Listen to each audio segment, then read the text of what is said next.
অ্যালার্মটা বাজলো, তার মানে সকাল হয়েছে। কিন্তু আজ কিছু একটা অন্যরকম। পর্দার ফাঁক দিয়ে সোনালি আলো আসছে না। বাইরে বের হতেই দেখি চারিদিক অন্ধকারে ঢাকা, একটা ভারী ঘন অন্ধকার। আমাদের নিত্যসঙ্গী সূর্যটা যেন হারিয়ে গেছে। প্রথমে একটা ধাক্কা, তারপর অবিশ্বাস। সৌরজগতের শক্তির উৎস এত বড় একটা আগুনের গোলা হঠাৎ করে উধাও হয়ে যেতে পারে? মনে হচ্ছে যেন কোনো সায়েন্স ফিকশন ছবির দৃশ্য। কিন্তু সূর্যের উত্তাপহীন শীতল বাতাস সব মজা উড়িয়ে নিয়ে গেল। এটাই এখন আমাদের নতুন বাস্তবতা। সূর্যহীন একটা পৃথিবী, যেখানে সকাল আসে না, দিন রাতের চক্রের বদলে একটা অনন্ত সন্ধ্যা বিরাজ করে। অকল্পনীয় এক পরিবর্তনের শেষ প্রান্তে দাঁড়িয়ে থাকা এক পৃথিবী। সূর্যের অনুপস্থিতির অর্থ শুধু অন্ধকার নয়, সবচেয়ে বড় প্রভাব হল তাপমাত্রার দ্রুত পতন। আমাদের গ্রহের প্রধান তাপের উৎস সূর্যের আলো এখন আর নেই। প্রতি ঘন্টায় শীত বাড়ছে, তাপমাত্রা হিমাঙ্কের দিকে নেমে যাচ্ছে। উজ্জ্বল নীল আকাশ এখন মলিন ধূসর। সূর্যের আলো ছুঁয়ে না পৌঁছাতে পারায় মেঘগুলো দেখাচ্ছে ভয়ঙ্কর কালো আকারের মতো। প্রকৃতির শব্দে মুখরিত বাতাস এখন ভীষণ নীরব। পাখিরা আর সকালের গান গায় না, পাতার ঝিরিঝিরি শব্দও নেই। সূর্যের আলোয় ঝিকমিক করা নদী নালা, জলাশয়গুলো বরফে ঢেকে যাচ্ছে। সূর্যের উত্তাপে মাটি শক্ত আর ফাটা হয়ে যাচ্ছে। সূর্যের শক্তি ছাড়া পৃথিবীটা একটা হিমশীতল মরুভূমিতে পরিণত হচ্ছে। সূর্যের অদৃশ্য হয়ে যাওয়ার মানে পৃথিবীর প্রাণীর জন্য বিপর্যয়। আমাদের খাদ্য শৃঙ্খলের প্রাথমিক উৎপাদক গাছপালা সূর্যের আলোর উপর নির্ভর করে খাদ্য তৈরি করে। সূর্য না থাকলে তারা বাঁচতে পারবে না। সবুজ বন আর ফসলের ক্ষেত ধীরে ধীরে শুকিয়ে মরতে শুরু করবে। রঙিন ফুলগুলো নুয়ে পড়বে, তাদের রং হারিয়ে যাবে। খাদ্য শৃঙ্খলের প্রাথমিক স্তর ধ্বংস হয়ে গেলে প্রাণীদের উপর তাৎক্ষণিক এবং ভয়াবহ প্রভাব পড়বে। গাছপালা না পেলে তৃণভোজী প্রাণীরা দুর্বল হয়ে মরতে শুরু করবে। তৃণভোজীদের উপর নির্ভরশীল মাংসাশী প্রাণীরাও একই ভাগ্যের সম্মুখীন হবে। পরিবেশের সূক্ষ্ম ভারসাম্য ভাঙবে, অসংখ্য প্রজাতি বিলুপ্তির পথে এগিয়ে যাবে। মানুষের জন্য সূর্যের অন্তর্ধান এক মহাবিপর্যয়ের সময়। কৃষিকাজ থেকে শুরু করে শক্তি উৎপাদন, আমাদের সমস্ত জীবন সূর্যের সাথে অঙ্গাঙ্গিভাবে জড়িত। সূর্যের আলো না থাকলে ফসল উৎপাদন বন্ধ হয়ে যাবে, দুর্ভিক্ষ দেখা দেবে। নবায়নযোগ্য শক্তির একটি প্রধান উৎস সৌরশক্তি পুরোটাই অকেজ হয়ে পড়বে। সৌরশক্তির উপর নির্ভরশীল বিদ্যুৎ ব্যবস্থা বিকল হয়ে পড়বে।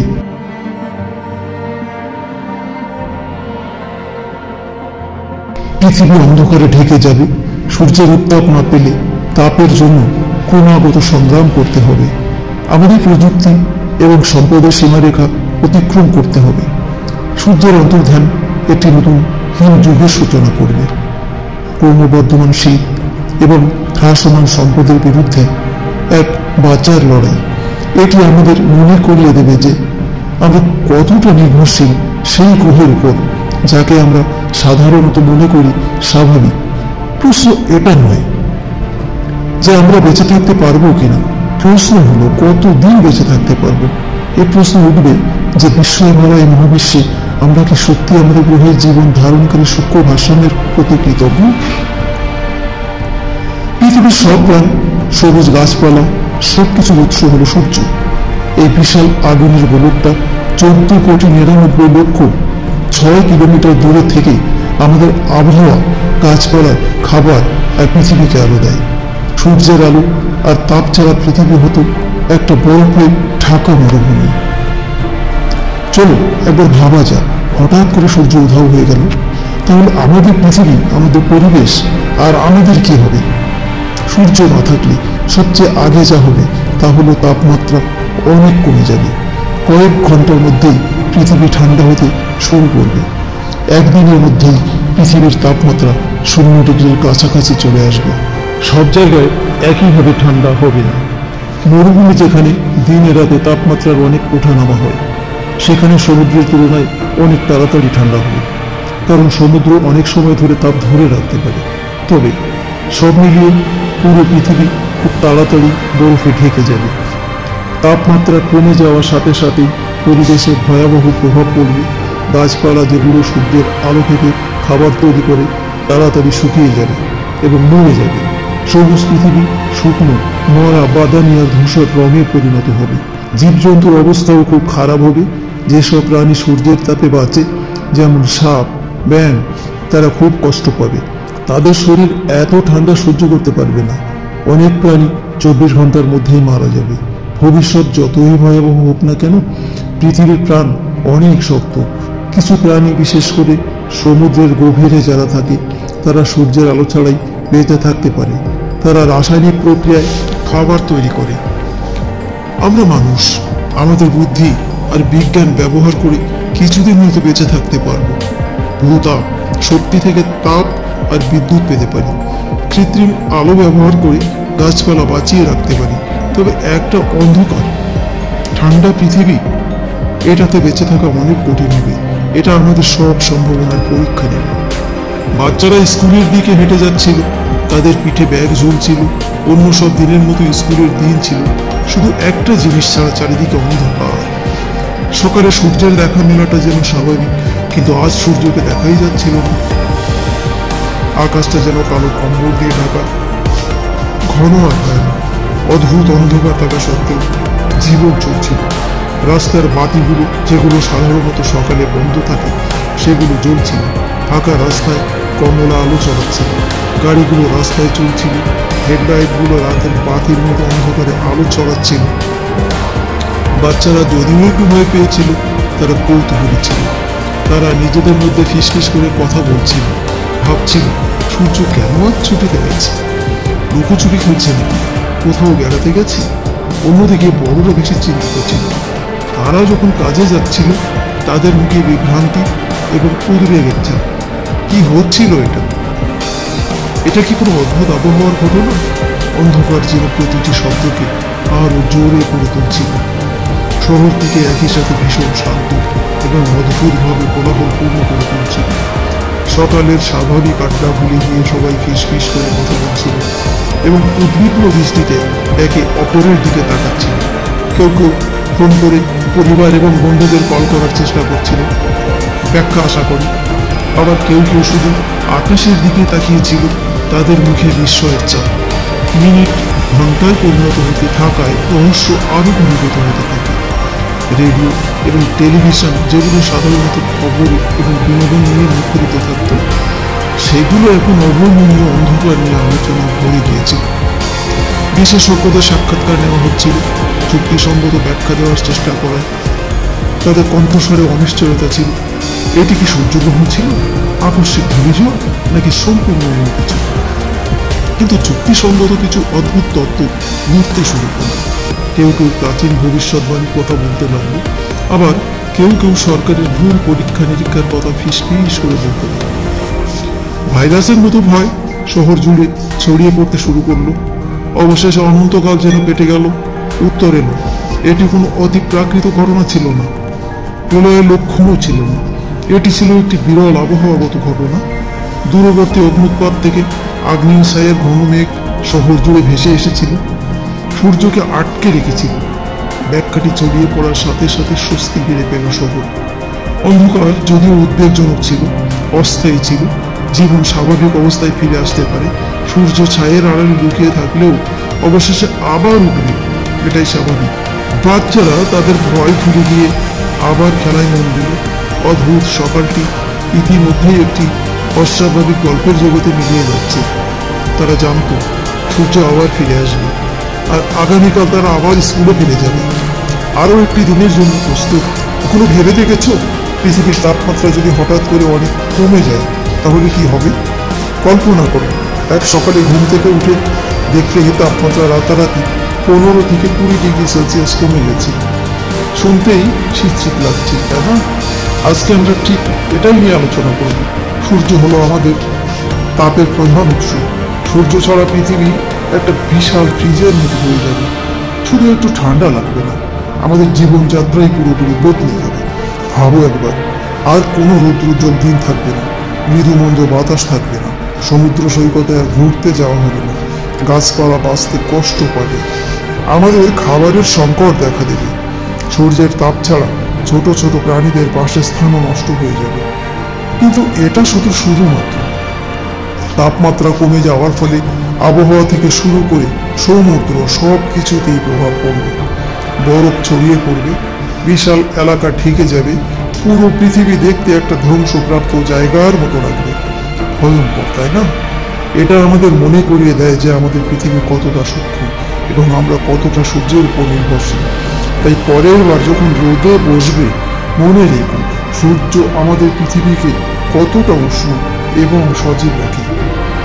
জ্ঞানের পিপাসা নিভাবো, জ্ঞান অর্জন করব এবং আমাদের এই উষ্ণতাটুকুর মূল্য বুঝব। এটি একটি উপহার যা আমাদের পৃথিবীকে সজীব রাখে। ভিডিওটি দেখার জন্য ধন্যবাদ। লাইক, শেয়ার এবং সাবস্ক্রাইব করতে ভুলবেন না। আমরা কখনো এটাও ভাবিনি শুধুমাত্র কৃত্রিম আলো ব্যবহার করে বেঁচে থাকা কেমন হবে। চলুন এবার একটু সেই দৃশ্যের কথাই ভাবা যাক।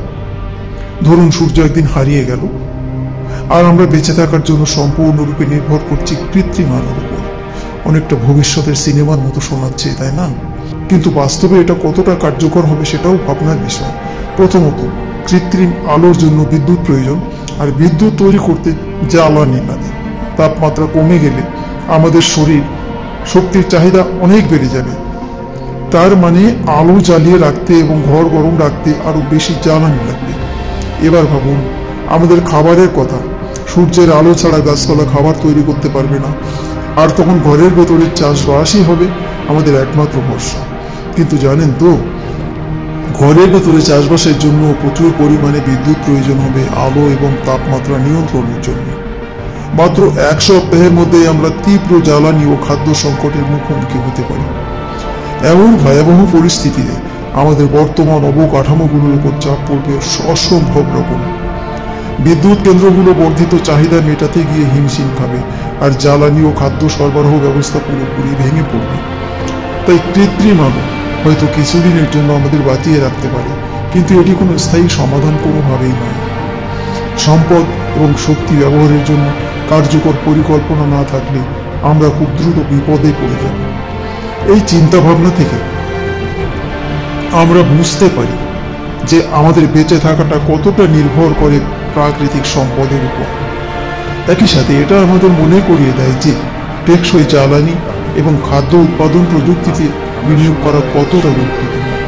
তাই পরের বার যখন আপনারা কোনো সাই-ফাই সিনেমা উপভোগ করবেন, মনে রাখবেন সবচেয়ে উন্নত প্রযুক্তিও আমাদের মৌলিক চাহিদা পূরণকারী প্রাকৃতিক সম্পদের বিকল্প হতে পারে না। জ্ঞান পিপাসু থাকুন, আপডেট থাকুন, আর বিজ্ঞান কল্পকাহিনীর অসীম জগৎ অন্বেষণ করে যান। ভিডিওটি দেখার জন্য আবারও ধন্যবাদ। যদি ভালো লেগে থাকে তাহলে লাইক দিন এবং আরো আকর্ষণীয় তথ্যের জন্য সাবস্ক্রাইব করুন। এরপরে আমরা একটু ভাববার চেষ্টা করি, একটা ভয়াবহ দুর্যোগের 1 মাস পার হয়ে গেছে। মানে যে দুর্যোগটার কথা বলছি এটা 1 মাস পার হয়ে গেছে। তাপমাত্রা -50 ডিগ্রির নিচে নেমে গেছে, সব গাছপালা মরে গেছে, এমনকি জানোয়ারগুলোও মরতে শুরু করেছে। ঘাস খাওয়া প্রাণীগুলোরও তো খাবার নেই, তারা সবার আগে মারা যাবে। আর তারপরে মাংস খাওয়া প্রাণীগুলোরও শিকার না পেয়ে মরতে হবে। ভাবো, একটা ছোট্ট গ্রাম প্রচন্ড তুষার ঝড়ে আটকা পড়েছে, লোকজন আটকে আছে, খাবার নেই, আলো নেই, গরমের ব্যবস্থা নেই। বাঁচার আশায় একে অপরের দিকে তাকিয়ে আছে, বাঁচতে হবে। এই তাগিদেই তারা এমন সব কাজ করতে বাধ্য হচ্ছে যা কল্পনাও করা যায় না। আমরা কি বাঁচবো? এই প্রশ্ন সবার মনে ঘুরপাক খাচ্ছে। দিন যত যাচ্ছে সবকিছু শেষ হয়ে আসছে। কিছুদিন আগের জীবন্ত গ্রামগুলো এখন শুধু ছায়ার মতো। প্রতিদিন কঠিন পরিবেশে বাঁচার জন্য লড়াই করতে হচ্ছে। মানুষের সহ্য শক্তির সীমা পার হয়ে যাচ্ছে। লোকজন একসাথে হয়ে যা কিছু আছে তা ভাগাভাগি করছে, তবু ভয়াবহ পরিস্থিতি বদলাচ্ছে না। এই ভয়ঙ্কর পৃথিবীতে আশার আলো খুবই কম, কিন্তু অন্ধকারের মাঝেও মানুষের মন বাঁচার রাস্তা খুঁজে পায়। পরের পর্বে দেখব এই হিম যুগে বাঁচার জন্য মানুষ কি কৌশল ও নতুন উদ্ভাবন ব্যবহার করতে পারে। এবার দীর্ঘমেয়াদী প্রভাবের কথা বলি। সূর্যালোক ছাড়া পৃথিবীর সমস্ত শক্তির উৎস ধীরে ধীরে শেষ হয়ে যাবে। সমুদ্র সম্পূর্ণ বরফে পরিণত হবে। শুধু সমুদ্রের গভীর অংশে কিছু প্রাণী হয়তো টিকে থাকবে, কারণ সেখানে সূর্যালোকের প্রভাব এতটা নেই। কিন্তু মানব জাতি আমাদের অস্তিত্ব হুমকির মুখে পড়বে। তবে আমরা মানুষ তো বুদ্ধিমান প্রাণী, তাই না? বিজ্ঞানীরা তখন হয়তো কৃত্রিম সূর্য বা অন্য কোনো শক্তির উৎস তৈরি করার চেষ্টা করবেন। আমরা কি কৃত্রিমভাবে সূর্যের মতো শক্তির উৎপাদন করতে পারি? বিজ্ঞানীরা গবেষণাগারে বসে এমন প্রশ্ন তুলবেন। কিছু মানুষ হয়তো অন্য গ্রহে চলে যাওয়ার চেষ্টা করবে, তবে সেটাও সহজ নয়। মঙ্গল, চাঁদ বা অন্য কোনো গ্রহেও সূর্যের আলোর প্রয়োজন, তাই এই বিপর্যয় থেকে বাঁচা খুবই কঠিন হবে। তো বন্ধুরা, এই কল্পনার জগৎ শুনে কি আপনারা ভয় পেয়েছেন? সূর্য যদি আলো বন্ধ করে দেয় তাহলে পৃথিবীতে আর কোনো জীবন থাকবে না। তবে আমাদের শিক্ষাটা কি আমরা জানি। সূর্য আমাদের জন্য কতটা গুরুত্বপূর্ণ। আমরা যদি পৃথিবীর প্রাকৃতিক সম্পদগুলো নষ্ট করি, পরিবেশ দূষণ করি, তবে সূর্যের আলো থাকলেও আমরা আমাদের পৃথিবী ধ্বংস করে ফেলব। তাই আমাদের উচিত পরিবেশ রক্ষা করা, শক্তি সাশ্রয় করা এবং ভবিষ্যতের জন্য সচেতন হওয়া। এখন আমি আপনাদের কাছে একটি প্রশ্ন রাখতে চাই। যদি আপনি এই পরিস্থিতিতে থাকতেন, আপনি কিভাবে টিকে থাকার পরিকল্পনা করতেন? নিচে কমেন্টে জানাতে ভুলবেন না। আর ভিডিওটি যদি ভালো লেগে থাকে তাহলে লাইক, শেয়ার আর সাবস্ক্রাইব করতে ভুলবেন না। পরবর্তী ভিডিওতে আবার দেখা হবে। ধন্যবাদ সবাইকে। আমাদের সঙ্গে থাকুন, কারণ মহাবিশ্বের এমন অদ্ভুত কল্পনার গল্প নিয়ে আমরা নিয়ে